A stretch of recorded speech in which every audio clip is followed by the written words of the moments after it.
नमस्कार दोस्तों, स्वागत है आपका HDIAS परिवार में। दोस्तों, हम आप लोगों के लिए आने वाले कुछ प्रीलिम्स को एग्जाम को ध्यान में रखते हुए कि 2024 में प्रीलिम्स के एग्जाम होने वाले हैं, क्या वो यूपी PCS का हो या IAS का हो, अन्य एग्जाम है, उन सबको ध्यान में रखते हुए पिछले कुछ टाइम पीरियड के अंदर यानी कि 1-2 साल के अंदर जो है कुछ महत्वपूर्ण टॉपिक जो कहीं ना कहीं करंट से संबंधित रहे हैं और जिनके पूरे चांसेस है कि वहां से क्वेश्चन पुटअप होंगे, चाहे वो फिर किसी स्टेट PCS के अंदर हो या IAS के अंदर हो या ऐसा कोई एग्जाम आप देने वाले हैं जो कि A या B ग्रेड का एग्जाम है, वहां पर चांसेस है कि इस तरह की इन टॉपिक से क्वेश्चन आने की। तो ये टॉपिक बहुत ही महत्वपूर्ण हो जाते हैं। केवल यही टॉपिक नहीं, ये पहली क्लास है, हम पॉलिटी, इकोनॉमिक्स, इन्वायरमेंट सभी सब्जेक्ट की बात कर रहे हैं। सभी सब्जेक्ट के वो टॉपिक जो किसी न किसी वजह से करंट के अंदर रहे हैं और जहां से बहुत ही संभावना है कि अब की बार जो है क्वेश्चन आ जाए।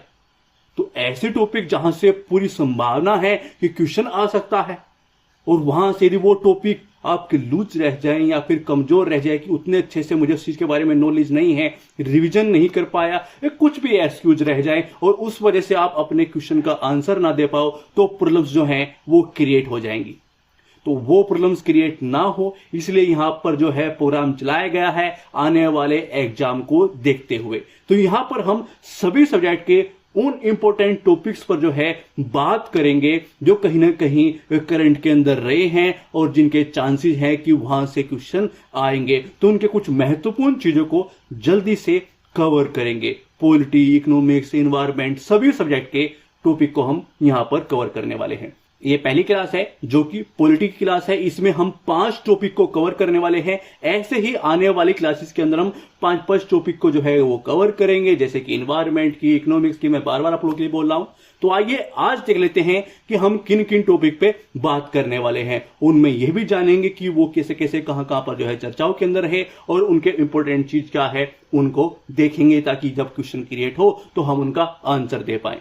तो पहला टॉपिक है भारतीय संविधान का मूल संरचना सिद्धांत क्या है, यानी क्वेश्चन कहां पर है भारतीय संविधान के मूल संरचना सिद्धांत से। और ये टॉपिक कितना चर्चाओं में रहता है ये तो आपको पता ही है और रियल में हमने इस टॉपिक को क्यों चुना है ये भी मैं आपको बताऊंगा। आइए पहले दूसरा टॉपिक देख लेते हैं। दूसरा है कि भारत में लोकतांत्रिक विकेंद्रीकरण, आगे दिया गया है राष्ट्रीय स्तरीय पार्टी का दर्जा।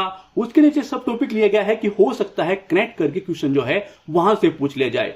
राज्य स्तरीय पार्टी का दर्जा, और ये किस वजह से चर्चाओं में है, शायद ये आप जो है गहराई से पढ़ते होंगे, देखते होंगे करंट को, तो आपको पता होगा। ठीक है, तो हम कुछ महत्वपूर्ण चीजों को यहां पर देखने वाले हैं। अगला टॉपिक है निवारक निरोध। ठीक है, अगला टॉपिक है सीलबंद कवर न्याय शास्त्र। तो इन सब टॉपिक पर हम अच्छे से बात करने वाले हैं। जो इंपॉर्टेंट चीजें होंगी जो यहां से क्वेश्चन आ सकता है उन सब चीजों पे बात करेंगे। तो आइए शुरुआत करते हैं हम भारतीय संविधान की मूल संरचना सिद्धांत से।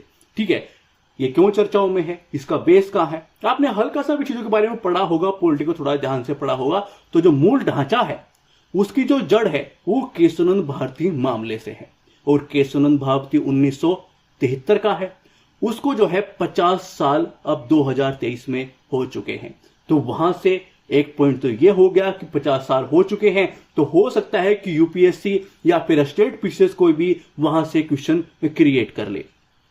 तो इसलिए हमारे लिए तो चीजें इंपॉर्टेंट हो ही जाती हैं और अन्य बहुत सारे तरीके जो है सर्वोच्च न्यायालय, उच्च न्यायालय की वजह से जो है चीजें यहां पर आती रहती हैं। किसी न किसी वजह से मूल जो ढांचा है वो चर्चाओं के अंदर रहता है। तो ऐसा टॉपिक जिसके 50 साल हो चुके हों, है ना, इस साल 50 साल हुए हों और किसी न किसी वजह से चर्चाओं के अंदर रहता हो, तो उसकी कुछ मूल चीजें जान लेना हमारे लिए इंपॉर्टेंट हो जाता है। तो हम पहले तो ये देख लेते हैं कि भाई मूल संरचना का क्या मतलब है, और ये टॉपिक इसके बारे में थोड़ा सा बेसिक जानेंगे और फिर वो इंपॉर्टेंट चीज जानेंगे जहां से क्वेश्चन क्रिएट होता है। ठीक है, तो आइए देख लेते हैं। भारत के संविधान में कहीं भी मूल संरचना शब्द का उल्लेख है ही नहीं, है ना। जो हमारा संविधान है वहां पर मूल संरचना जैसा कोई वर्ड नहीं लिखा है कि भाई मूल संरचना क्या है, उसके बारे में कोई बात नहीं हुई है। और ये मूल संरचना, इतना मूल संरचना क्यों हो रहा है, यह विचार कि संसद ऐसे कानून पेश नहीं कर सकती है जो संविधान की मूल संरचना में संशोधन करेंगे। अब इतनी बड़ी पावर जो संसद, भाई हमारे कंट्री की बहुत बड़ी पावर है संसद, है ना। न्यायालय और संसद दोनों अपने आप में बड़ी पावर है और वो आपस में टकरा रहे हैं तो और किसी ऐसे टॉपिक पर टकरा रहे हैं तो चीजें हो ही जाती हैं इंपॉर्टेंट। अब ये ठीक है कि हाँ संशोधन नहीं कर सकते हैं, अब ये ठीक है जब आप बता रहे हैं कि संविधान के अंदर ऐसी कोई चीज नहीं है, आपको पता है कि संविधान के अंदर ऐसी कोई चीज नहीं है, तो फिर ये आया कहां से मूल संरचना। देखिए ये समय और कई मामलों के साथ जो है धीरे धीरे विकसित हुआ है। भाई बहुत सारे जो मामले आए हैं आपस में चीजें टकराव हुआ है, इधर संसद की पावर थी इधर न्यायालय की पावर थी, आपस में टकराव होते रहे और जब किसी चीज की आवश्यकता होती है तो फिर उसका आविष्कार भी होता है। आवश्यकता देखी न्यायालय ने कि ये चीजें गड़बड़ हो रही हैं तो वो पे अपना हथियार निकाला कि ये मूल ढांचा है, आप इसके अंदर नहीं घुस सकते हैं, इसको जो है संशोधित नहीं कर सकते हैं, है ना। वो धीरे धीरे जो है उसका विकास हुआ है। तो उसी चीज पे हम बात करने वाले हैं कि ये विकास हुआ कैसे, क्योंकि क्वेश्चन आ सकता है। उन सब मामलों से जो है इंपॉर्टेंट मामले हम जानेंगे, उनके बारे में हम बात करेंगे। तो आइए शुरुआत करते हैं। शुरुआत करेंगे हम शंकरी प्रसाद बनाम भारत संघ 1951 से। इसके कुछ इंपॉर्टेंट को समझेंगे, फिर वो कैसे कैसे विकास हुआ, चीजें कैसे कैसे चेंजेस होते चले गए, इन सब पे हम बात करते चलेंगे। देखिए जब बात हो रही है शंकरी प्रसाद बनाम भारत संघ की तो उसमें कैसे कैसे न्यायालय ने क्या बोला, है ना, वहां पर न्यायालय ने क्या बोला वो देखेंगे। फिर गोरखनाथ मामले में न्यायालय ने क्या चीजें चेंजेस हो गई वो देखेंगे, और फिर कैसे संसद और न्यायालय का आपस में टकराव होता रहा और कैसे इस चीज का विकास हो गया, इस चीज को समझने का प्रयास करेंगे। और इसी चीज में आप जो है इन इंपॉर्टेंट पॉइंट्स पर ध्यान रखना कि जहां से क्वेश्चन क्रिएट होते हैं। मामले आपने बहुत बार पढ़े होंगे मगर हम उन पे फोकस रखेंगे जहां से क्वेश्चन जो है लाइंस बन सकती हैं। ठीक है, तो आइए शुरुआत करते हैं। पहले देख लेते हैं ये मामला। पहला मामला है कि इस मामले में यह देखा गया कि क्या अनुच्छेद 368 के तहत जो है संसद संविधान संशोधन के माध्यम से मूल अधिकारों में संशोधन कर सकती है। इस मामले में प्रथम संविधान संशोधन जब हुआ 1951 में उसको चुनौती दी गई और प्रथम संविधान संशोधन के माध्यम से जो है, क्योंकि उस टाइम पीरियड पे क्या हुआ था, कृषि से संबंधित मामले चल रहे थे, क्योंकि हमारे पास उसके अलावा कुछ ज्यादा था भी नहीं। उस टाइम कृषि में जो जमींदारी अनुमोदन चल रहा था उस टाइम पीरियड पे ये लाया गया था। वो क्या है, संपत्ति का अधिकार है, और संपत्ति का अधिकार उस टाइम पीरियड पे क्या था, मूल अधिकार था, और उसमें चेंजेस करने थे तो चेंजेस हुए।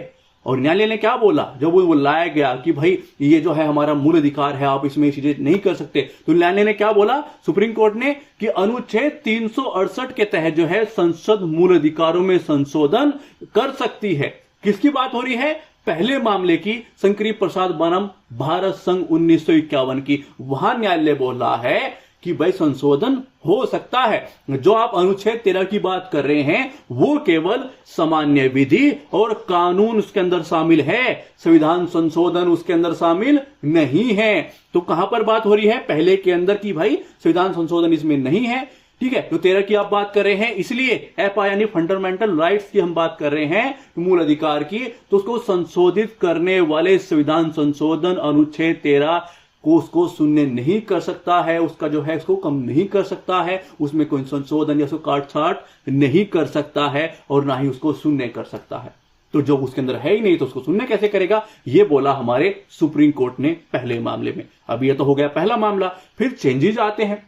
अब सुप्रीम कोर्ट तभी बोलता है जब सामने मामला आता है। दूसरा मामला आया गोरखनाथ मामला 1967 में। इस मामले में जो है 17वें संविधान संशोधन को चुनौती दी गई और जो है 17वें संविधान संशोधन के द्वारा जो है कुछ कानूनों को 9वीं अनुसूची में शामिल किया गया। उच्चतम न्यायालय ने कहा कि मूल अधिकार जो है अपरिवर्तनीय है, चीजें चेंज हो गई तुरंत, है ना, चीजें तुरंत चेंज, हस्तांतरणीय है, इसलिए जो है संसद इसमें संशोधन नहीं कर सकती है। क्या बोला है, अभी बोला पहले 1951 में कि संशोधन कर सकती है क्योंकि वो उसके अंदर नहीं आता है। अब बोल रहे हैं कि नहीं कर सकती है, ठीक है, क्योंकि ये अपरिवर्तनीय है।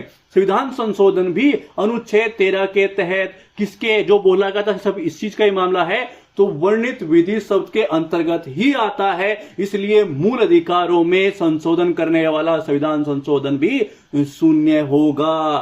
ठीक है, यानी कि चीजें तुरंत चेंज हो गई, पूरा पलट गया मामला कि भाई उसने बोल दिया गोरखनाथ मामले में कि भाई चेंजेस वेंजेस कुछ नहीं होंगे, ये भी इसके अंदर ही आता है, अलग नहीं है, ना इसके बाहर है, आप इसको परिवर्तन कर ही नहीं सकते हो।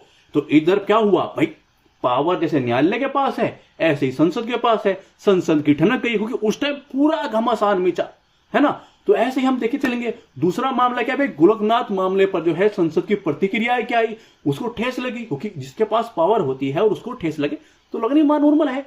तो उसने क्या किया, 24वां संविधान संशोधन 1971, इसे जो है गोलकनाथ मामले के निर्णय को अप्रभावी करने हेतु लाया गया और संसद किसी भी मूल अधिकार में अनुच्छेद 368 के तहत संशोधन कर सकती है और यह अनुच्छेद जो है 13 के अंतर्गत नहीं आएगा। यानी कि आप जो है पहला मामला था वहीं तक ही सीमित रहो, हम संशोधन कर सकते हैं और यह 13 के अंदर नहीं आएगा।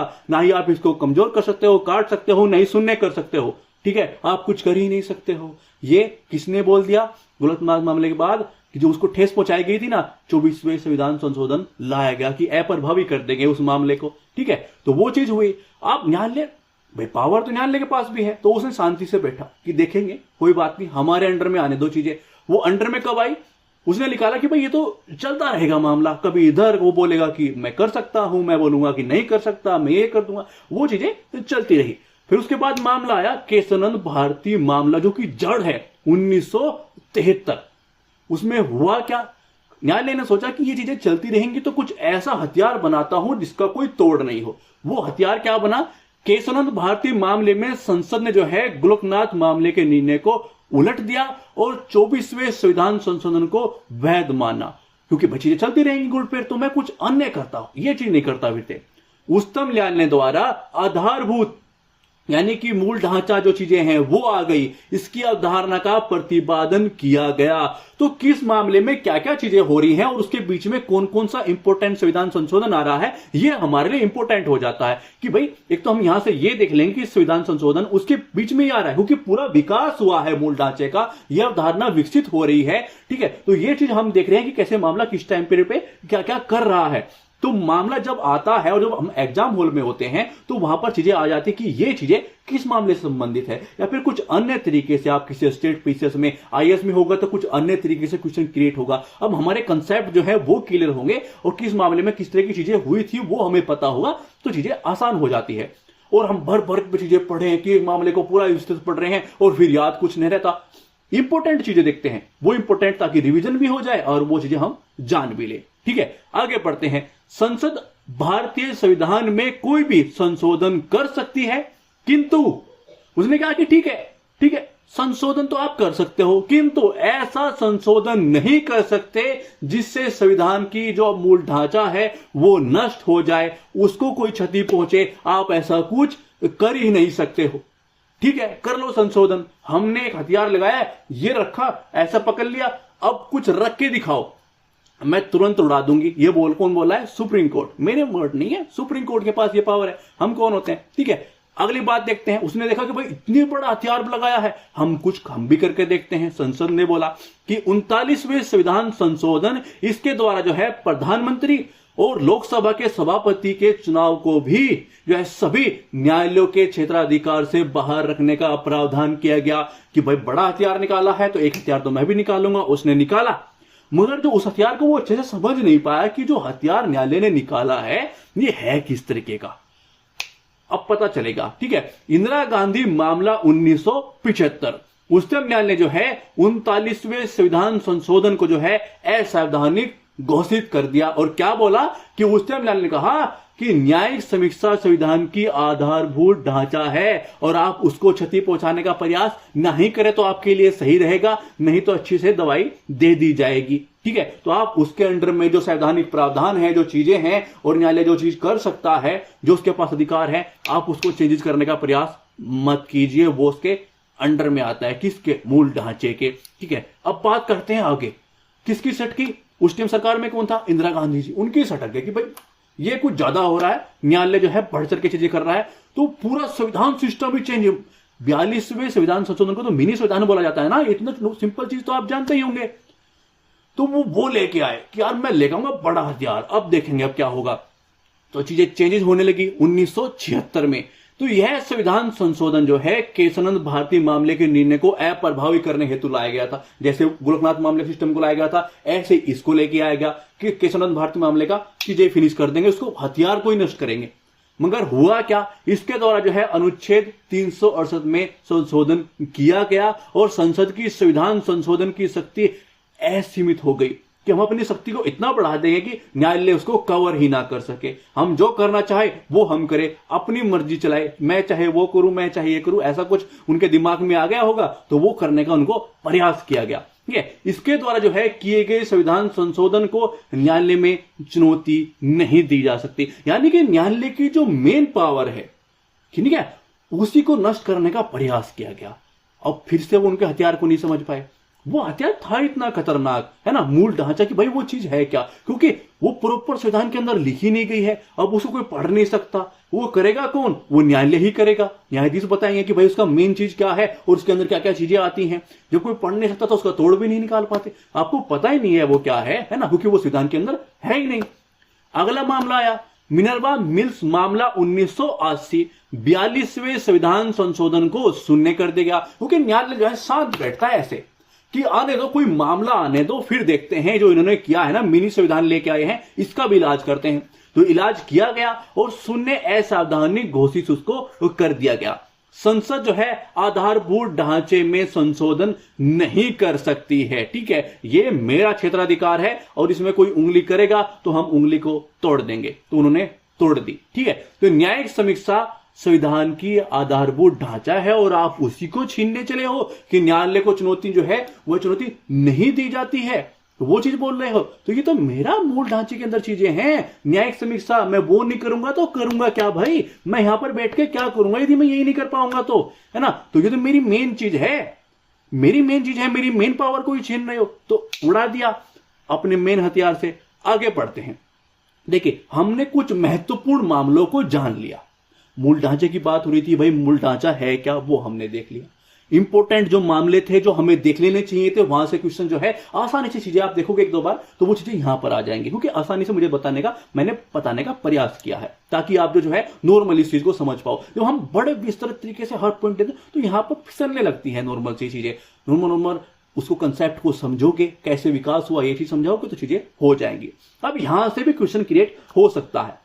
मूल ढांचे का पहली बार बताया है कि संविधान के अंदर प्रॉपर चीजें नहीं है, हाँ, मगर जैसे जैसे जो मूल ढांचे का विकास हुआ है, उस अवधारणा का विकास हुआ है, उसके साथ जो जो चीजें कनेक्ट हुई हैं और जो निकल के सामने आया है वो ये है। ठीक है, कि ये चीज कहां पर आती है, मूल ढांचे के अंदर आती है। आप इसके अंदर जो है परिवर्तन नहीं कर सकते, इसको नष्ट नहीं कर सकते हो। वो क्या है, भारतीय संप्रभुता है, नागरिकों की व्यक्तिगत स्वतंत्रता की सुरक्षा है, कल्याणकारी राज्य का निर्माण है, संविधान की सर्वोच्चता है, गणतांत्रिक और लोकतांत्रिक सरकार है और संविधान की पंथ निरपेक्ष संघीय स्वरूप है, विधायिका, कार्यपालिका, न्यायपालिका के बीच जो है शक्तियों का पृथक्करण है, राष्ट्र की एकता है, अखंडता है, इसको कौन खंडित कर सकता है। ठीक है, न्यायिक समीक्षा का अधिकार है जिसके ऊपर पूरी चीजें चली, पूरा विकास, क्योंकि मेन पावर को निकालने का प्रयास किया गया, उसने कुछ अलग हथियार बनाया, सबको उड़ा दिया। ठीक है, तो ये क्या है, जो अवधारणा का विकास हुआ है उसके अंदर ये पॉइंट है।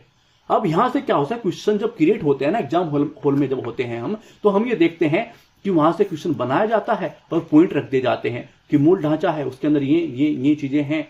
हो सकता है 3 वो हो, 1 ना हो, कोई ऐसी सिंपल चीज डाल दी जाए जो मूल ढांचे के अंदर विकास सिस्टम के अंदर ना ही आई हो, या फिर जो है जो मामले आए थे उनसे संबंधित क्वेश्चन आए कि ये जो चीज है इस मामले में घोषित कर दी गई थी। ऐसा कुछ भी चीजें बनाई जा सकती है, तो हम उसको अच्छे से देखा है, प्लीज याद रखिएगा। अगला पॉइंट क्या है कि मौलिक अधिकारों और राज्य के नीति निर्देशक तत्वों के बीच जो है सामंजस्य और संतुलन आदि भी इसी का एक हिस्सा है, इसी भाग का एक हिस्सा है। ठीक है, अब चलते हैं दूसरे टॉपिक पर। दूसरा टॉपिक क्या है, भारत में लोकतांत्रिक विकेंद्रीकरण। इंपॉर्टेंट है, किसी न किसी वजह से बाहर में अंदर चीजें मामले के अंदर चर्चाओं के अंदर ये रहता ही है। और दूसरी बात क्या है, ये जब लागू हुआ था उस टाइम पीरियड से अब टाइम पीरियड तक 30 साल हो चुके हैं। तो यूपीएससी और स्टेट पीसीएस जो है जैसे कि मध्य प्रदेश है वहां पर, है ना, क्योंकि इंपॉर्टेंट है उनके लिए, और अन्य जगह पर अन्य जो है स्टेट पीसीएस वहां से चीजें पिक करती हैं जहां पर हम चीजों को इग्नोर कर देते हैं कि यार ये क्या चीज है, ये क्या बता रहे हैं सर। लोकतांत्रिक विकेंद्रीकरण किस किस वजह से चर्चाओं में रहता है, यदि आप करंट को अच्छे से पढ़ते हैं तो किसी निर्णय की वजह से, जब पंचायती राज से संबंधित होता है, तो अन्य चीजों की वजह से, ठीक है। स्थानीय सरकार के बारे में जब बात होती है, उसके जो है वित्तीय सिस्टम के बारे में बात होती है, ठीक है, वहां पर उनकी पावर से संबंधित बात होती है, बहुत सारे तरीकों से जब बात होती है तो किसी न किसी वजह से वो चर्चाओं के अंदर रहता है। और क्वेश्चन क्रिएट कहां पर होते हैं? जो चर्चाओं के अंदर रहते हैं, वहां से चीजें आती हैं और हम रट्टे किस चीज के मार रहे होते हैं? नोट्स के, बुक के। और फिर हम सोचते हैं कि हो क्यों नहीं रहा है, सिलेक्शन क्यों नहीं हो रहा है।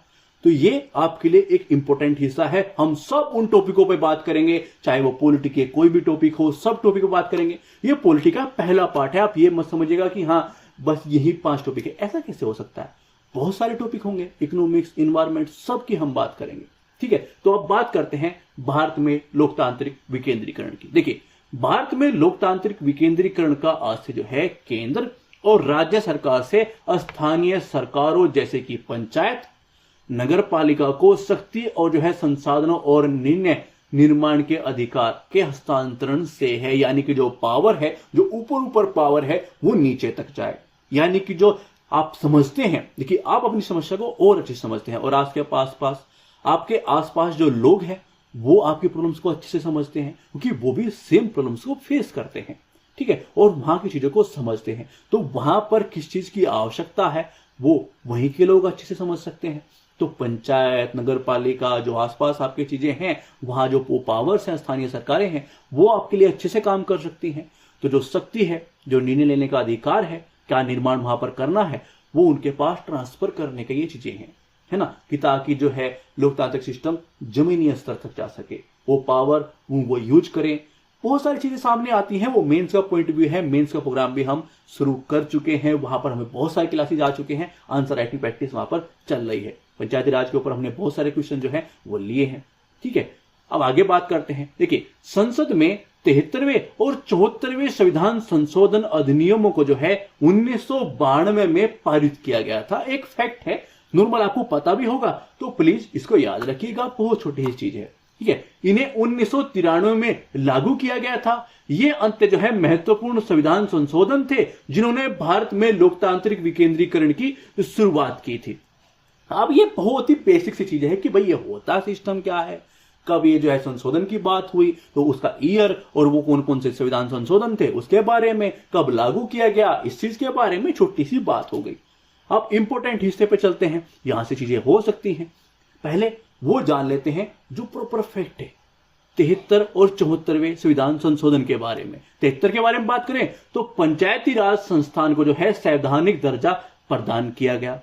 ऐसे ही 74 के द्वारा शहरी स्थानीय सरकारों को संवैधानिक दर्जा प्रदान किया गया, ठीक है। इधर बात करें 73वें की, तो भारत के संविधान में एक नया भाग अर्थात जो है भाग 9 को जोड़ा गया और साथ ही इस भाग में जो है अनुच्छेद 243 से लेकर 243 ओ तक जो है प्रावधान शामिल है। तो कौन से अनुच्छेद से लेकर कहां तक जो है इस चीज के अंदर चीजें शामिल है, ये कौन से आर्टिकल से संबंधित है, बहुत ही बेसिक चीजें होती हैं। जब हम पढ़ाई करते चलते हैं तो बहुत ही बेसिक चीजों को हम समझते चलते हैं, जिनको काफी बार इग्नोर भी कर देते हैं, है ना। मगर जब एग्जाम हॉल में हम बैठे होते हैं और प्रॉपर एक क्वेश्चन क्रिएट हो रहा होता है, जहां पर क्वेश्चन मार्क लगा होता है, तो वहां पर हमारे दिमाग में आती है कि चीजें तो बहुत बेसिक थी, पूछी भी बेसिक तरीके से गई हैं, मगर आंसर में ऐसी चीजें आ गई हैं कि प्रॉब्लम्स हो रही है। हम चीजों को नॉर्मल बिल्कुल जो आपके समझ में आ सके और आप जो है ग्रहण भी कर सके, इतना चीजें भी नहीं कि ग्रहण ही ना हो, तो वो हम लेके आए हैं। इधर देखें तो संविधान में भाग कौन सा 9A को जोड़ा गया। इसमें जो है अनुच्छेद 243 से लेकर 243 तक जो है प्रावधान शामिल है। संविधान में एक नई जो है सूची अर्थात 11वीं अनुसूची को जोड़ा गया। इस सूची में जो है पंचायतों के कितने 29 जो है कार्यात्मक विषय शामिल है और इसमें कितने हैं 18 कार्यात्मक विषय जो है इसके अंदर शामिल है। और इसमें कौन सी अनुसूची जोड़ी गई 12वीं अनुसूची। तो 74 के बारे में बात की, ये किससे संबंधित है, शहरी स्थानीय सरकार से, 73 पंचायती सिस्टम से, कौन कौन से आर्टिकल से चीजें हैं और कहां तक है ये हमने देख लिया। इसके अंदर कितने विषय हैं और इसके अंदर कौन सी अनुसूची जोड़ी गई है। तो बेसिक पॉइंट जो है उनका रिवीजन सिस्टम सा हो गया और हल्का सा पता चल गया, ताकि चीजें जो है स्लिप ना हो, ठीक है। आगे बढ़ते हैं, आप देखते हैं उपलब्धियां, और उपलब्धि से समझ में आया कि सर ये तो मेंस का सिस्टम सा नहीं हो गया, तो यहां क्यों, आगे देखते हैं यहां क्यों, ठीक है। देखिए, भारत के लोकतांत्रिक विकेंद्रीकरण के बाद जो है उल्लेखनीय उपलब्धि के बारे में हम बात करने वाले हैं। देखिए, महिलाओं और वंचित समुदाय को जो है सशक्तिकरण की बात करें तो 73वें संविधान संशोधन अधिनियम के लागू होने के बाद से जो है निर्वाचित महिला प्रतिनिधित्व का अनुपात लगातार बढ़ रहा है। अब ये जो चीज है महिला शक्तिकरण के ऊपर चीजें हुई हैं कि भाई उपलब्धि किसकी है, लोकतांत्रिक विकेंद्रीकरण से संबंधित जो चीजें हैं और लोकतांत्रिक विकेंद्रीकरण से संबंधित क्वेश्चन पुटअप हुआ है। और वहां पर एक लाइन ये भी है कि हाँ, महिला शक्तिकरण सिस्टम को बढ़ा है, महिला प्रतिनिधित्व का अनुपात लगातार बढ़ा है लोकतांत्रिक विकेंद्रीकरण से। एक लाइन ये है, वर्तमान में स्थानीय स्वशासन संस्थानों में निर्वाचित महिला प्रतिनिधियों की हिस्सेदारी लगभग 49% के आसपास है। ठीक है, तो ये फैक्ट तो है, मगर काफी बार कथन के अंदर चीजें क्रिएट हो जाती हैं। महिला और SC ST के बढ़ते प्रतिनिधित्व के कारण जो है सकारात्मक प्रभाव पड़ा है, उसके बारे में बात करें तो इसके कारण जो है महिलाओं के लिए समुदाय आधारित कल्याण पर किए जाने वाले व्यय में वृद्धि के साथ साथ अपराधों की रिपोर्टिंग में भी बढ़ोतरी हुई है। ठीक है, तो यहां पर हम क्या चीज देख रहे हैं, अब नॉर्मली यदि हम यहां तक की चीजों को देखेंगे जहां हमने बताया है तो ये चीजें कनेक्ट नहीं हो पाएंगी। आपको लगेगा कि ठीक है, फैक्ट से हैं, चीजें हैं, मगर वो चीज क्या है जो आप बात कर रहे थे कि हाँ वो उल्लेखनीय उपलब्धि है और वो मेन से संबंधित नहीं, प्रीलिम से सिस्टम के संबंधित भी है। देखिए लाइन देखिए, महिलाओं के लिए समुदाय आधारित कल्याण पर किए जाने वाले व्यय में वृद्धि हुई है। और ये सीधा कहां पर कनेक्ट हो रहा है, लोकतांत्रिक विकेंद्रीकरण से। लोकतांत्रिक विकेंद्रीकरण के लिए मतलब के वजह से महिलाओं के समुदाय आधारित कल्याण पर किए जाने वाले व्यय में वृद्धि हुई है। या फिर हम व्यय सिस्टम में वृद्धि छोड़ के हम सीधा जाए कि अपराधों की रिपोर्टिंग में बढ़ोतरी हुई है, और वहां पर ये एक लाइन है। और जब एग्जाम हॉल का प्रेशर होता है ना श्रीमान, तो वहां पर एक अलग तरीके से चीजें चलती है। वहां पर हम जो यहां पर पढ़ते हुए नहीं करते, वो वहां पर जो है आंसर देते हुए प्रॉपर करते हैं। वो क्या कि कथन है, एक कथन है, और उसमें हम डाउट पैदा करते हैं कि वाकई अपराधों की रिपोर्टिंग में बढ़ोतरी हुई है क्या, ये सही होगा कि गलत होगा, इसको मैं काउंट करूं कि नहीं करूं, है ना। ऐसा होता है क्योंकि आते हैं आंसर कि 2 सही है, 1 या 2 सही है, या फिर 2 कथन सही है, 3 सही है, 1 सही है। और वहां पर हम ये सोच रहे होंगे कि अपराधों की लोकतांत्रिक सिस्टम की वजह से अपराधों की रिपोर्टिंग में बढ़ोतरी हुई है कि नहीं हुई है, क्या हुआ है, व्यय में वृद्धि हुई है कि नहीं हुई है। ये चीजें आती हैं और सिंपल सी लाइन डाली गई है, इसलिए मैंने ये सोचा कि हाँ आपको चीजें बता दी जाएं। ठीक है, आगे बढ़ते हैं। राज्यों के बीच जो है सर्वोच्च प्रतिस्पर्धा, उसके अंदर भी चीजें हुई हैं कि इन अधिनियमों के कारण जो है धन, कार्यों और जो पदाधिकारियों के जो है हस्तांतरण के संबंध में अलग अलग राज्यों के बीच जो है सर्वोच्च प्रतिस्पर्धा उत्पन्न हुई है।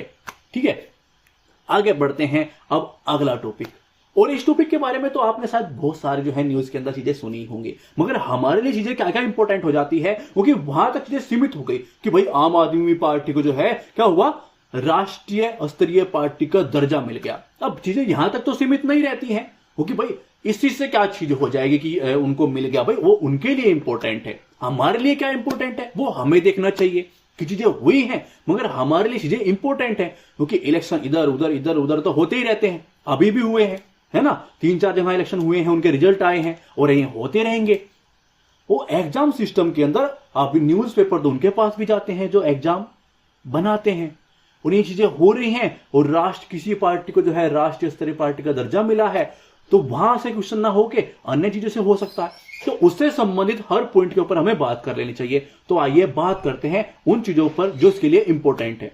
पहला इंपॉर्टेंट क्या हो सकता है कि राष्ट्रीय पार्टी बनने की शर्त क्या क्या है, वो क्या क्या है। देखिए, इलेक्शन कमीशन जो है राजनीतिक दलों और चुनाव चिन्ह 2019 हैंडबुक के अनुसार जो है एक राजनीतिक दल को एक राष्ट्रीय बनना होना चाहिए, उसके लिए हमें कौन कौन सी शर्त होनी चाहिए उसके बारे में हम बात करने वाले हैं। और यहां से क्वेश्चन क्रिएट हो सकता है कथन के अंदर चीजें करके। कैसे कैसे, देखिए, किसी पार्टी ने कम से कम 3 राज्यों में लोकसभा कम से कम कितने 3 राज्यों में लोकसभा की कुल सीटों में से कम 2% सीटें जीती हो।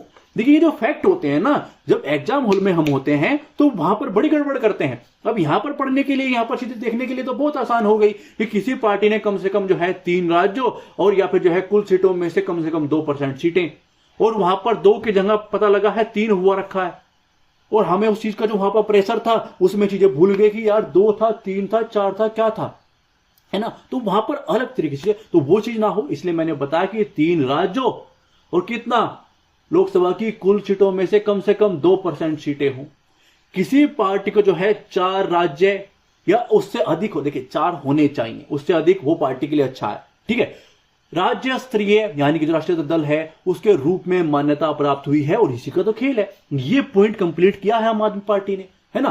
तो किसी पार्टी को जो है लोकसभा चुनाव या न्यूनतम 4 राज्यों के विधानसभा चुनाव में कुल वैध मतों का कम से कम 6% मत जो है वो प्राप्त हो और लोकसभा या फिर जो है और लोकसभा में जो है चुनाव में कम से कम 4 सीटें प्राप्त हो। अब यहां भी गड़बड़ हो सकती है कि भाई किसी पार्टी को लोकसभा चुनाव जो है वो न्यूनतम कितने 4 राज्यों में विधानसभा चुनाव में कुल वैध मतों का कितना 6%, कितने राज्यों में 4 में। अब 4 का पता चला कि 5 हो रखा है और हमें याद नहीं रहा कि 4 था कि 5 था, तो वो भी चीज हो जाती है कि भाई 4 राज्यों के विधानसभा चुनाव में कुल वैध मतों का कम से कम कितना 6% मत हो और लोकसभा साथ में कौन सा लोकसभा चुनाव में जो है कम से कम कितनी 4 या 5 या 4 सीटें जो है वो प्राप्त हुई हो। अब ये तो मैंने आपको शर्तें बता दी, शर्तों में जो है ऐसे कथन क्रिएट करके 3-4 चीजें लिख के वहां पर चीजें हो सकती हैं, है ना, क्योंकि फैक्चुअल है। भाई पीसीएस के अंदर तो फैक्ट आती हैं,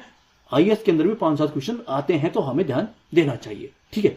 अब देखते हैं, छोटी सी वो बात देख लेते हैं कि भाई जैसे आपको बताया कि आम आदमी पार्टी को कौन सा फील किया है उसने, सेकंड नंबर ये चीज कि किसी पार्टी को 4 या फिर उससे अधिक राज्यों में जो है राज्य स्तरीय दल का मान्यता वो मिल जाए। तो कौन कौन से मिला है, पंजाब, गोवा, गुजरात और दिल्ली, ठीक है, ये बेसिक चीजें हैं। आगे बढ़ते हैं, अब कितनी पार्टी हो गई हैं, तो 6 हो गई हैं। वो कौन कौन सी हैं, भारतीय जनता पार्टी है ना, कांग्रेस है, बहुजन समाज पार्टी है, ठीक है, कम्युनिस्ट पार्टी ऑफ इंडिया है, नेशनल पीपल्स पार्टी है और आम आदमी पार्टी है, जिसको अभी मिला है, इसी ईयर के अंदर मिला है। तो ये चीजें हमने देख ली कि भाई फैक्ट है, तो वो छूटे ना, कौन कौन से राज्य के अंदर उस चीज को है, उसने कौन सा फिल किया है, वो है क्या क्या, ठीक है, कौन कौन सी पार्टी के पास ये दर्जे हैं, तो हमने ये चीज देख ली। अब बात करते हैं, क्योंकि वो चीज उसी चीज से संबंधित है, वो है राज्य स्तरीय राजनीतिक पार्टी बनने की शर्त है।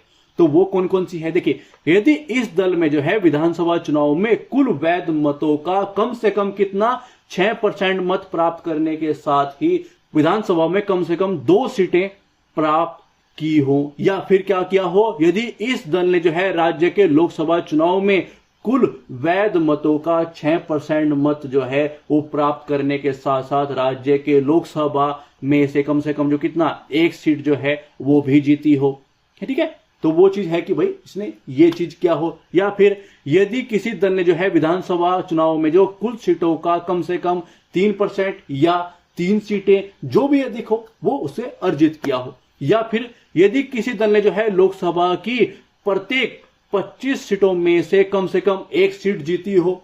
अब कहीं पर है 25 सीट तो वहां पर एक गिनी जाएगी, है ना, तो वो चीज हमें देख लेनी चाहिए। यदि इस दल ने जो है लोकसभा चुनाव या फिर राज्य के विधानसभा चुनाव में कुल वैध मतों का कम से कम कितना 8% मत जो है वो प्राप्त किया हो, तो ये जो शर्त है 2011 में जोड़ी गई थी, वो क्या क्या है चीजें मैं आपको बता दी है।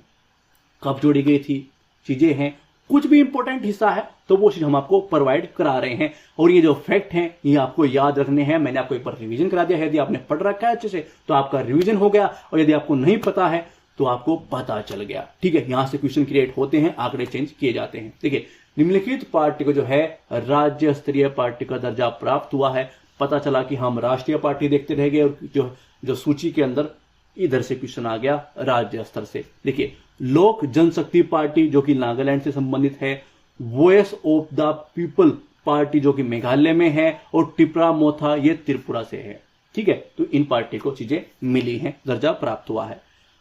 अगला पॉइंट है कि इनको ठीक है, इनको ये चीजें प्राप्त हुई हैं तो इनको लाभ क्या क्या होगा। अब यहां से चीजें हो सकती हैं, क्वेश्चन कहीं से पुटअप हो, हमारी चीजें फिल होनी चाहिए। देखिए, यदि कोई पार्टी जो है राष्ट्रीय राज्य स्तरीय पार्टी बन जाती है तो उसको क्या क्या चीजें मिलेंगी, उस पर हम बात करने वाले हैं। चुनाव चिन्ह का आवंटन, राज्य नियंत्रण, टेलीविजन और रेडियो स्टेशन पर जो है राजनीतिक प्रशासन हेतु समय का उपबंध और निर्वाचित सूचियों को जो है प्राप्त करने की सुविधा, चुनाव के समय जो है 40 स्टार प्रचारक रखने की अनुमति, प्रत्येक राष्ट्रीय दल को जो है एक चुनाव चिन्ह प्रदान किया जाता है जो पूरे देश में जो है विशिष्ट उसी के लिए जो है आरक्षित होता है, यहां तक कि उन राज्यों में भी जहां वह चुनाव नहीं लड़ रहा है। ठीक है, सिस्टम बात हो रही है। यह राज्य स्तरीय दल के लिए जो है आवंटित चुनाव चिन्ह विशेष रूप से उस राज्य के लिए आरक्षित है जहां पर उसने मान्यता प्राप्त है। ठीक है, तो हमने क्या क्या बेनिफिट हो सकते थे उस चीज के बारे में हमने बात कर ली। अब बात करते हैं हम अगले टॉपिक के बारे में, वो क्या है, निवारक निरोध के बारे में। और शायद कोई भी गंभीर उम्मीदवार जो सोचता है कि हाँ वो अच्छे से स्टडी कर रहा है, अच्छे से पढ़ाई कर रहा है, वाकई उसका ध्यान जो है कि हाँ मैं जो है सिलेक्शन अब की बार लेके रहूंगा, मेरा टारगेट 2024 है और वहां पर मुझे प्रीलिम्स को क्रैक करना है, मेंस को क्रैक करना है, उसके लिए चैलेंज तो इंपॉर्टेंट है। ये मुद्दा बहुत इंपॉर्टेंट है क्योंकि ये किसी ना किसी वजह से चर्चाओं के अंदर रहता ही है। अब यहां से कैसे किसी स्टेट पीसीएस के अंदर या आईएएस की तैयारी कर रहे हो तो आईएएस के अंदर क्वेश्चन आने की पूरी संभावना है। ठीक है, तो आइए पहले नॉर्मल रूप से ये देख लेते हैं कि भाई निवारक निरोध की बात हो रही है, यानी कि एक तरफ गिरफ्तारी सिस्टम की बात हो रही है, अंदर रखने की बात हो रही है, तो वो सिस्टम है क्या। देखिए, निवारक निरोध का अर्थ है किसी व्यक्ति को किसी भी संभावित अपराध पर, यानी कि उसको लगे कि यहां पर ये चीजें व्यवस्था जो है वो खराब करने वाला है ना, ये व्यवस्था बिगाड़ने वाला है और इस इंसान की वजह से व्यवस्था बिगड़ेगी क्योंकि ये बंदा कुछ ना कुछ कांड करेगा, है ना, ये कांड यहां पर कर सकता है, ये व्यवस्था को बिगड़ा सकता है। आपको पहला इस चीज का अनुमान हो रहा है, तो आप उस बंदे को उठाते हो और कहीं पर रख देते हो, हिरासत में उसको ले लेते हो। तो ये चीज है नॉर्मल सी। यह प्रशासन द्वारा जो है संदेह के आधार पर उसको उठाया जाता है, की गई ये कार्रवाई है। ठीक है, जो संबंधित व्यक्ति द्वारा कुछ गलत कार्य के लिए हो सकता है कि भाई हाँ ये बंदा ये करेगा कांड, ये पक्का व्यवस्था खराब करेगा, तो हम उस बंदे को उठा लेते हैं और अंदर कर देते हैं। अब ये सोच रहे होंगे कि सर उठाते तो नॉर्मल लोगों को भी है, तो निवारक निरोध और गिरफ्तारी में फिर क्या अंतर हो गया। देखिए, जब किसी पर आरोप लगाया जाता है, आरोप प्रति पे कुछ कांड हो चुका है का क्या मतलब, कुछ ना कुछ चीजें हो चुकी हैं और उसका संदेह के आधार पर किसी पर आरोप लगाया जा रहा है कि भाई इस बंदे ने किया है, ये जो हो चुका है ये इस बंदे ने किया है ना, तो हम उसको उठाते हैं, फिर कार्रवाई चीजें आगे चलती हैं। और इसके साथ हम क्या करते हैं, इसके साथ हम क्या करते हैं कि हमें लगता है ये व्यक्ति जिस तरीके का है ये इस व्यवस्था को बिगड़ा सकता है, तो हम उसको वो कांड होने से पहले ही उठा लेते हैं, है ना, पहले उसको हिरासत में ले लेते हैं। तो ये दोनों ये अंतर है। अब बात करते हैं उससे संबंधित, क्योंकि अब आप ये चीज जानने के लिए तो नहीं आए हैं कि निवारक निरोध क्या होता है और ना ही हम इसको, ये तो नॉर्मल सी बात है, हमें बता दी। अब इंपॉर्टेंट हिस्सा होता है अंडर स्टार्ट।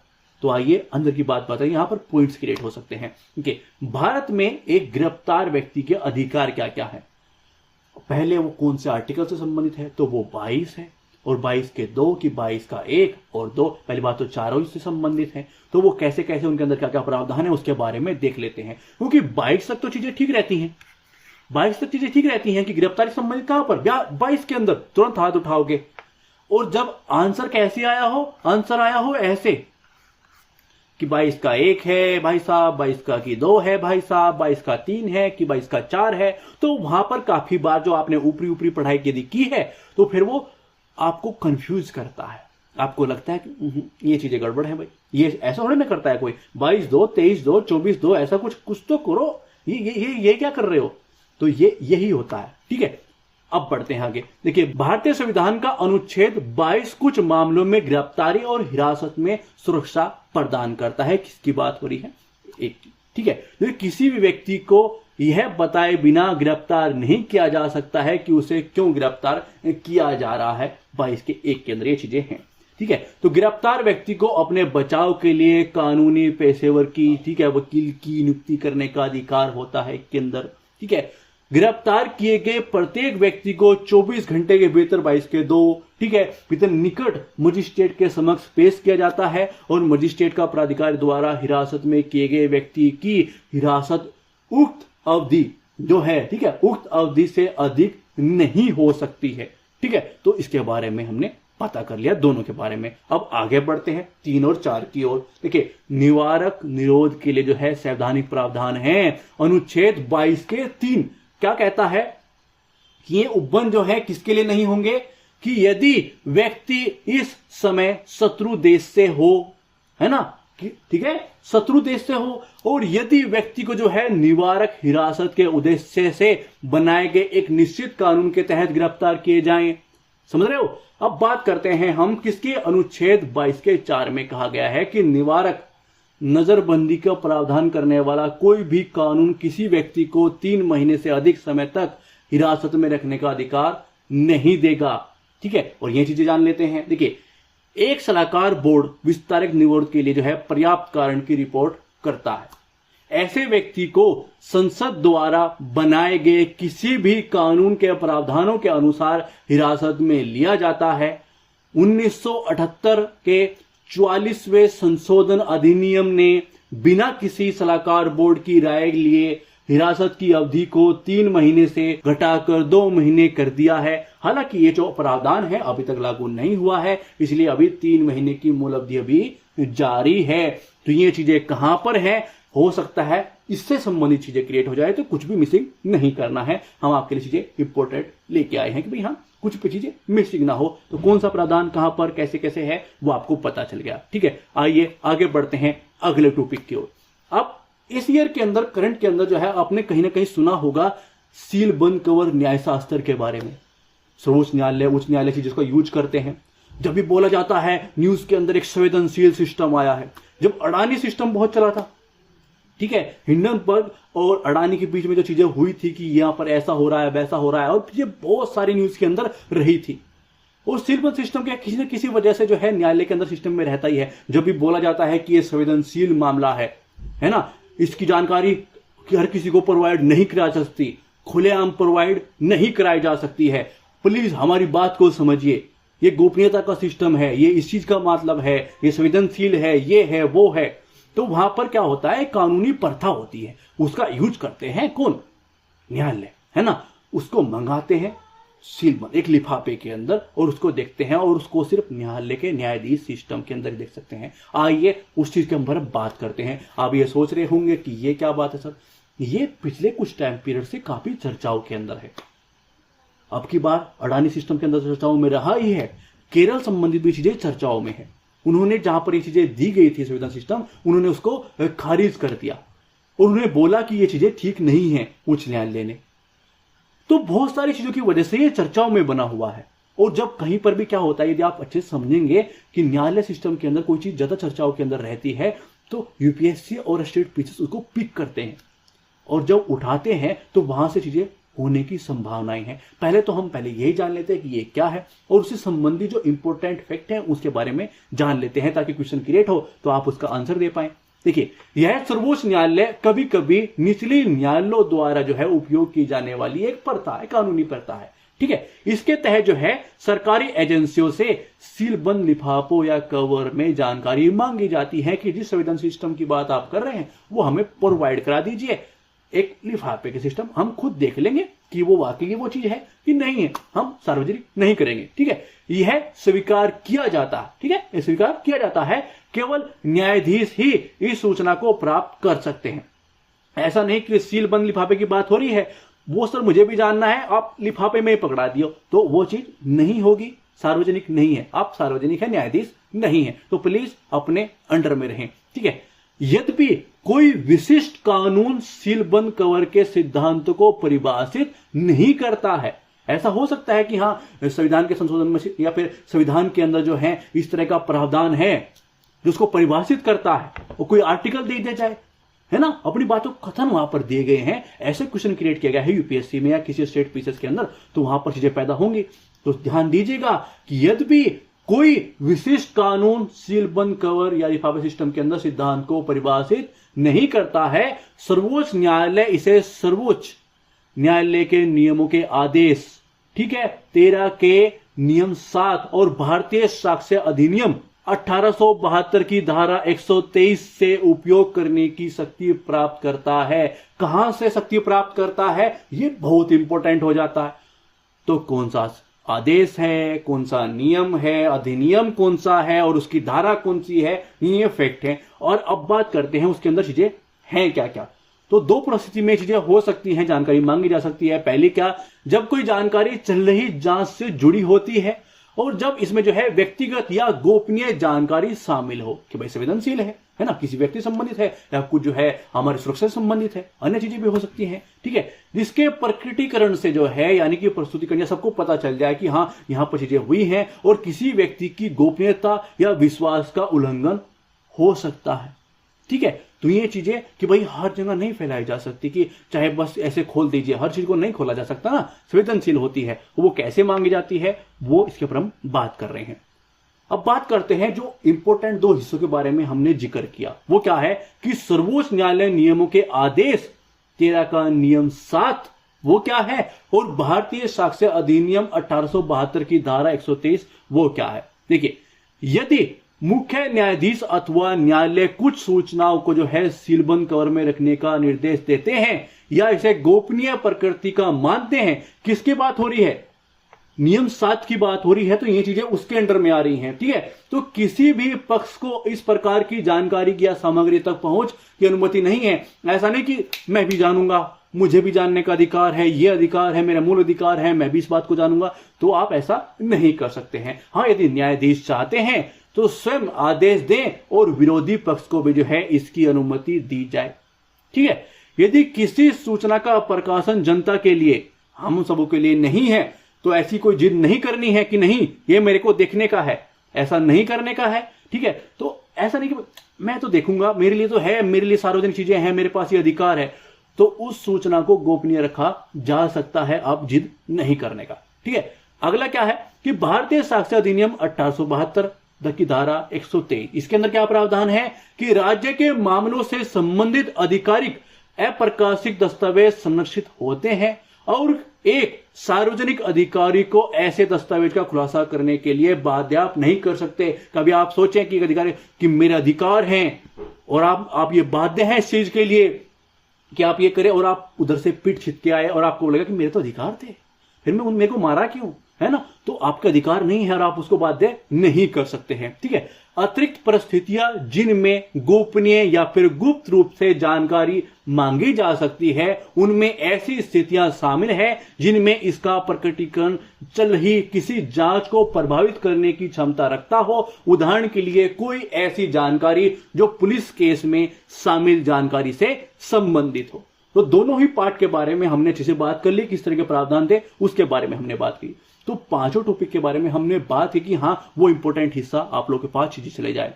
तो ऐसे हम बहुत सारे टॉपिक लेके आने वाले हैं, प्रत्येक सब्जेक्ट को कवर करने वाले हैं जो विकरण से संबंधित है, ताकि आप आसानी से एग्जाम क्रैक कर पाए, ठीक है। मेंस प्रोग्राम भी यहां पर चल रहा है, सभी सब्जेक्टों के रिवीजन हम करा रहे हैं, वो अलग क्लासेस चल रहे हैं, अलग प्रोग्राम है। एक प्रोग्राम के 3 हिस्सा है, मेंस प्रोग्राम चलाया जा रहा है जहां पर हम सभी सब्जेक्टों को आंसर राइटिंग के माध्यम से कवर करा रहे हैं।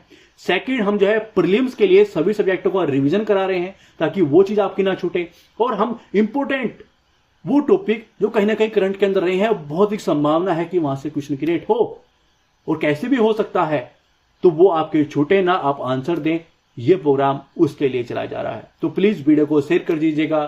थैंक्स फॉर वॉचिंग, धन्यवाद।